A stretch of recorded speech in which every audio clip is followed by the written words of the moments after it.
So I just had a realization that today is our last live for the Rediscover Me challenge. I did not know that till like 2 seconds ago. I went and looked at what was ahead this week, and we have an implementation day and we have a goals focus day, but this is our last coffee chat discussion. But we're ending it on a fun note because we're talking about fun today.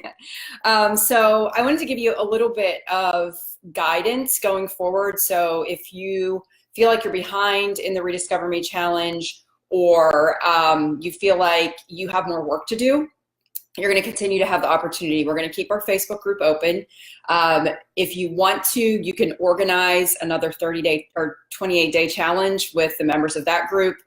We have opportunities in there. If you guys decide that you want to get a group together and do it all over again, start over again, that's perfectly fine. You can do that.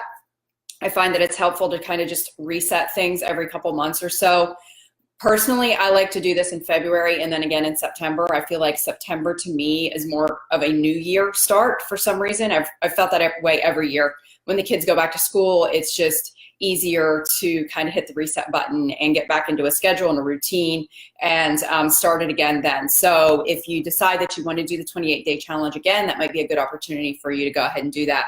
But you can start this over again at any point in time. You can go back and work on any day that you felt like you skipped over, or if you've gotten behind, it's no problem. Now's your opportunity. You have lifetime access to it, so definitely come back to it. I do want to let you know, though, that we will be password protecting everything in the challenge again after this Friday. So we'll send out an email to everybody at that point, and you'll be able to get the password. So if you log in after then you will have that available to you. But today we're talking about fun. And, it's been heavy this week. The relationships week is always a little bit more intensive. So I love that this week ends on a fun note. I think that fun for many of us is harder than work. And I'm going to raise my hand. I tend to be really, really good at working, really good at focusing on goals and accomplishments and results, and terrible at carving out time for fun. So that's been a challenge. And I feel like Craig and I balance each other out because he's more fun focused, and he's really good at doing that and making time for it and making it a priority. And if we were both just focused on work all the time, it would be a lot harder. But I understand that maybe things aren't like that for you. You don't have somebody to balance you out. Or maybe you're the fun person in your relationship and you're really good at doing this stuff. But I think that it's super important for us to remember we have to be intentional about having fun. And it is every bit as important as everything else in your schedule. So if you don't have something scheduled right now that's fun, then today is going to be all about finding that thing and being intentional and putting it in your schedule.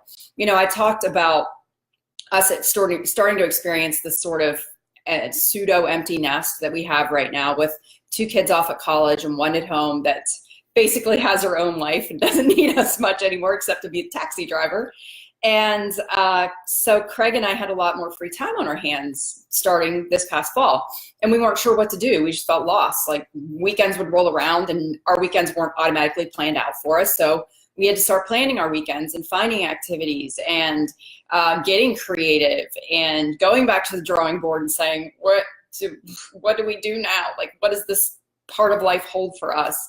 And it was a real challenge. But the first thing we figured out is that, number 1, we had to be intentional about this. And number 2, we had to schedule and plan it, or it wasn't going to happen. So one of the things that I provided for you today for this day's discussion was a list of fun activities to just give you some ideas and start the process. And I recommend sitting down with this list, and you can go through it on your own. You can go through it with your spouse or whoever you want to have more fun with, and picking 3 to 5 things off this list that you're going to focus on. They can be easy things like go to a wine tasting this weekend. So that's something, that you can plan relatively quickly and in the short term. So I recommend that you choose short-term items and longer-term items, or it can be something as big as, let's plan our dream vacation.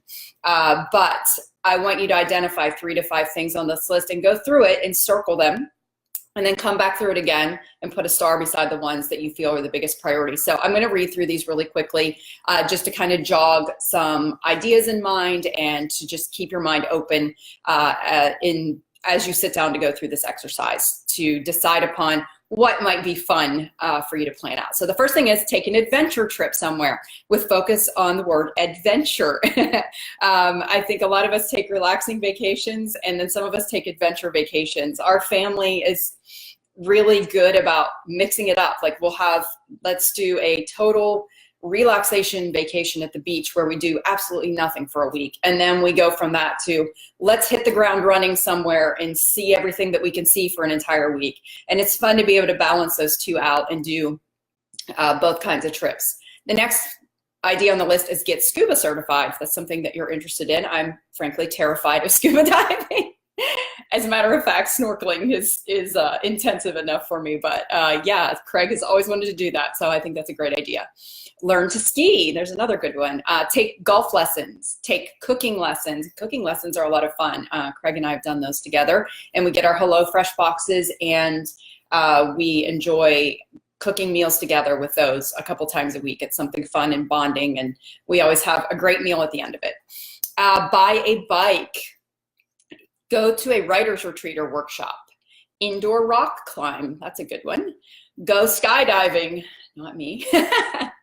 Keep a journal. Yeah, keeping a journal is more fun. That's one of the things that we've been doing throughout the challenge. And for some of you, it's the first time you've ever kept a journal. So please continue with your journaling even after this. And you can journal about your fun things in there today. Take an acting class. This one is something that I did years ago, and I learned so much about myself and grew so much through that. And even if you're shy or you're introverted like I am, the acting classes were really good for me to get out of my comfort zone and to gain confidence, and they help with speaking abilities. And improv class was super fun and got me so far out of my comfort zone. I highly recommend taking an improv class if you've never done that before. Go for singing lessons, go to the symphony, design your own jewelry, being creative. Creative pursuits are so fun. If you have something that you've always wanted to do, or like I'm terrible at painting, but I enjoy it. And we went to a painting class last Friday and it was a lot of fun, even though like my painting was not the best. I just find like my brain gets in the zone whenever I'm painting, and it's a great way to relax and have fun at the same time. Join a choir. Oh, this is a good one. Go to Groupon and find a new restaurant or activity to try. That was one of the things that Craig and I did on our date night. In our date night dilemma, when we couldn't find things to do, we would just go to Groupon and start reading through stuff. And we found some really fun and cool things to do. I talked before about axe throwing, which I never thought in a million years I would like, but I ended up loving it. And we had a blast. We went as a family to do that. Go to a wine tasting. Attend a concert. Oh, here's a fun one. Jet to Europe for a long weekend. Hey, if you can do it, why not, right? Take blank vacations per year. So if you're only taking one vacation now, maybe you want to take 2 per year. If you're not taking any vacations now, maybe you want to take 1 per year. Vacations are so vital and such a great way to have fun and reconnect with each other and unplug and get away from everything. And I just can't recommend them highly enough. Our family puts a really, really high emphasis on travel. I've shared before that our kids are not very much into stuff, which is awesome. So when Christmas and birthdays roll around, you know, we tend to go light on gifts and then, you know, save money up to go on trips and do more travel. So that's something that's really important for our family, and we love to have adventures and to make memories and to have experiences over stuff. So that's kind of been our thing. Develop a new hobby and do it regularly. Get a hobby. See X amount of movies per month. If maybe you want to get caught up on some movies you haven't been able to see. Play with the kids at the park. Play is so important and something, again, that I don't feel like we get enough of. So carve out time for play and just to get in touch with that side of yourself again. Go on X amount of dates per week. Maybe you guys need to commit to a date week or date night once a week or once a month or whatever you can commit to right now, once a quarter. Anything counts, but just commit to it. Take one day off each month for fun. Ooh, I like that one. I might have to start implementing that. Start painting, take a class, take piano lessons, do karaoke at home, go to a Friday night art show at a gallery, or dress in a more fun way. I think that that's a fun one, especially with spring coming up and trying out some new trends. And I had a lot of fun out shopping with Aubrey over the weekend and trying out some new trends that I thought I'd never try. I think it's a lot of fun to go shopping with a girlfriend or your spouse or one of your kids and have them pick things for you to try that you would never try for yourself. I have found more trends that way that I've actually come around to than any other way. So go shopping with somebody else and decide that you're going to pick clothes for each other, and just, you know, do it with the caveat that you don't have to like this. You're not going to hurt my feelings, but I just want you to try it. I think it's a great way to get out of your comfort zone. But there are lots of good ideas here. I just want you to go through the list and identify 3 to 5 of those ideas that you feel like you can accomplish both in the short term and in the long term, and make fun intentional and make it part of your routine and really just bring it back into your life again, because I just honestly don't think we have enough fun. I don't know anyone that has enough fun right now, and we can all use a little bit more of it. So anyway, thank you guys so much for tuning in for the 28 days of the challenge. Like I said, this is our last day of coffee chat discussions. Tomorrow we're going to do implementation day. We're going to have a goals focus day. Please keep printing off your goals focus forms every week and filling those out. You should be into the routine by now. If you're not, then continue following along with the weekly exercises if you've fallen behind, but you can set timers, put them in your calendar to print out a new goals focus form, or keep one, you know, on your laptop or in your journal or whatever you're going to keep track of that. But I hope that you will continue to work through the exercises and continue working on your goals throughout the rest of the year. And remember that you can hit the reset button at any point in time. This is all about progress, not perfection. So I'm excited to hear about the progress that you've made.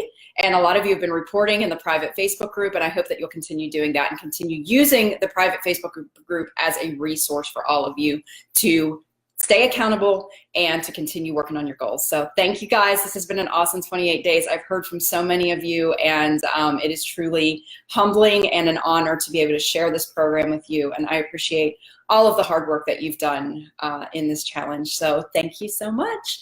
I will be popping in with some more Facebook Lives throughout the remainder of the week. We're going to be talking more about spring style and all kinds of fun that's on the horizon. So thanks again for tuning in, and I will see you guys back here. Bye.